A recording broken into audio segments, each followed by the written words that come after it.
20대 여성인 A씨는 한 성형외과 인터넷 블로그를 통해 다이어트 지방분해 시술 및 약 처방 체험단이라는 프로그램에 지원했습니다. A씨는 체험 기간인 19일 동안 성형외과 의사인 B씨로부터 아랫배와 팔뚝 피하지방층을 분해하는 주사를 맞았고 B씨가 처방한 의약품을 먹었습니다. 체험 기간이 끝난 뒤 A씨의 몸무게는 6.1kg이나 줄어드는 엄청난 성과를 보였습니다. 수치로만 보면 굉장히 성공적인 다이어트였지만 A씨는 체험 기간 중 구토와 복통, 불면증에 시달렸고 이상한 말을 하거나 질문에 대한 대답을 하지 못하기도 했고 주변 지인들과 전화통화를 할 때 횡설수설했으며 심지어 신발을 벗어야 하는 식당에 신발을 신은 채 들어가는 등 정신적으로 이상 증상을 보였습니다. 결국 A씨는 상세불명의 급성 및 일과성 정신병 장애와 양극성 정동장애를 진단받아 수개월간 치료를 받아야 했습니다.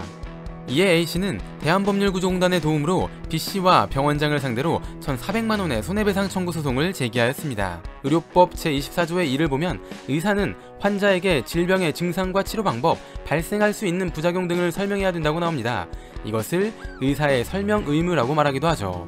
몸이 아파 병원에 갔더니 의사가 이런 병이고 저런 치료를 할 것이고 요런 약을 먹어야 한다고 했다면 이런 병이란 무엇인지 저런 치료는 어떤 방법으로 하는 것인지 난이도는 어떤지 치료 과정에서 발생되는 위험은 없는지 요런 약은 어떤 작용을 하는지 발생하는 부작용은 어떤 것이 있는지 다른 치료 방법은 없는지 같은 것들을 설명해 환자가 치료의 필요성과 위험성을 충분히 비교하고 직접 치료 방법을 선택할 수 있어야 한다는 것입니다. A씨의 소송을 맡은 대한법률구조공단은 A씨가 받은 피해는 B씨가 위와 같은 의사의 설명 의무를 다하지 않았기 때문이라고 주장했습니다. B씨는 잘못을 극구 부인했습니다. 처방한 약물은 안전성이 검증된 약물인데다 요로결석 등의 부작용이 올 수 있다는 것에 대한 설명도 했다는 것이죠. 하지만 법원의 판단은 달랐습니다. 처방한 약품 중 플루옥세틴과 토파민은 자살충동, 조증 같은 정신의학적인 부작용이 나타날 수 있음에도 B씨가 이 부분에 대한 설명은 하지 않았기 때문에 치료 방법을 선택할 수 있는 A씨의 자기 선택권이 침해당했다고 판단했습니다. 이에 법원은 A씨가 청구한 1,400만원의 손해배상금 중 500만원을 인정하는 일부 승소 판결을 내렸습니다.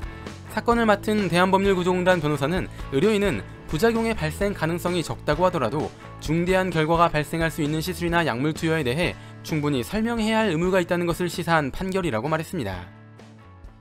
뇌를 채워줄 은덩어리 지식들, 오늘의 은잡지 영상은 대한법률구조공단과 함께합니다.